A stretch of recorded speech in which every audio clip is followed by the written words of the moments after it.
Another matter of discussion. October 3rd, 2011, reported by the LA Times, in the city of Orange, somewhere in South Africa, scientists discovered that circumcised males have 76% less AIDS infections than non-circumcised males. And this is talking about males who became circumcised primarily as adults and were monitored, and their sexual practices are basically the same as the others, and lo and behold, circumcision helps in AIDS prevention. Now, why is it this way? The answer is very simple. The viruses, the bacteria, need a place to stay. The foreskin provides a convenient home for these bacteria and these infectious agents. And even though there might be something in the foreskin which might get rid of it, for the most part, it's not going to get rid of everything. The circumcised member, circumcised genitalia, is generally cleaner, and therefore will have less AIDS infections, less STDs, less infectious diseases come there because it's cleaner. It's just reality. Why not a woman? I don't know. The Torah says only a man. Because the Torah says only a man, it must be that for a man it's good and healthy, but not for a woman. In fact, besides the disfigurement on the women, it's been shown to be highly destructive and highly non-therapeutic for women to engage in female circumcision. And so the answer to you is that God does not tell us to do that. Since God does not tell us to do that, that's proof that female circumcision is not good for you, but male circumcision is. And male circumcision is a commandment of the Torah, and notwithstanding what many of you have said from this guy Bloom and somebody else, that they have found through biblical criticism that chapter 17 of the book of Genesis is just an interpolation by something else. You know, all of these theories of the Bible critics is a bunch of garbage, absolute garbage. There is a book written by Adam Zertel about the birth of a nation, in which he identifies that he has discovered the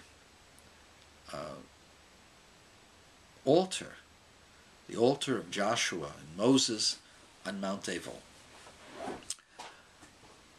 That altar dates to the 13th century before the Common Era. And that altar is predicted by the book of Deuteronomy. And since the book of Deuteronomy talks about that altar, it could not have been written in the year 500 or 600, where these clowns postulate. And so, even the book of Deuteronomy, which they claim was an even later edition, is an original document that came before the entrance of the people of Israel coming into the land of Canaan. And so, all you clowns out there who are against circumcision and try to claim that circumcision is something that was foisted upon the people by rabbis, and that the United Nations scientific team of the World Health Organization somehow or other were paid off by rabbis and Orthodox Jews. You guys are all wet. You guys are either sick or ignorant. You don't want to accept research when the results of that research disagree with your preconceived notions. I can live with a scientific research that is anti-circ. The reason I can live with it is because it is a divine commandment. And I believe that a divine commandment is better for me, even if it appears not to be good for me. I keep the Sabbath, and I teach my children to keep the Sabbath, and their children, my grandchildren, will keep the Sabbath. That's Saturday. In the business world, Saturdays are the busiest days. A lot of people who are professionals go into work on Saturdays to get ahead, to catch up on paperwork, to make sure that they're not behind in their research and in their activities. And so you would think that people who keep the Sabbath would be losing out, and they would be losing out in their livelihood. Let me tell you a little story about my father and my uncle. My father of blessed memory, my uncle, may long live, Leo Rosenson, real name is Bergstein. My father, Jacob Bergstein of blessed memory. They had a father, Abraham Bergstein, a Hasidic Jew. And whether they did so out of honor to their father, or whether they did so out of their own faith, they opened a grocery store in 1951 that was closed on Shabbos.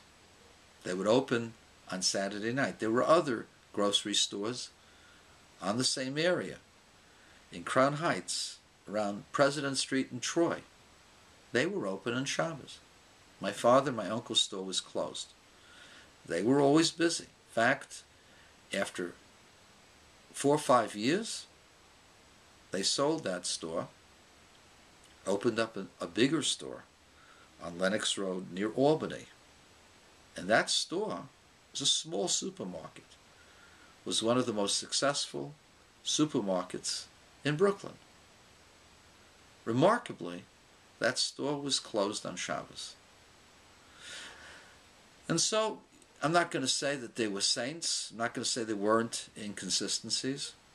But my father and uncle prospered despite the fact that they were closed on Shabbos. Saturday was the biggest day of the year, of the week, for the grocery business.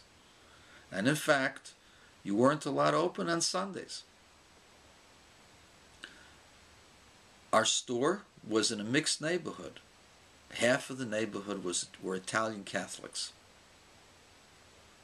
Most of my father's customers were Italian Catholics. And there were blue laws against opening on Sundays a business. So you had to, let's say, make the cops happy, make the judges happy, and have prices to make the customers happy.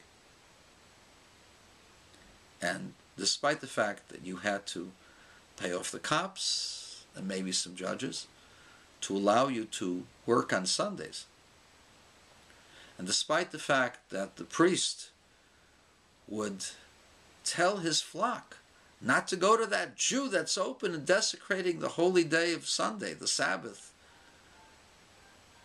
they prospered because they kept the Sabbath. The store was closed. It was one of the most successful stores in Brooklyn of that era. I kid you not. Keeping a mitzvah, keeping a commandment, brings blessing to you. And that's my belief. And that is why, even if the research would show that circumcision is bad for you, I believe that by fulfilling the commandment, ultimately it would be good for you.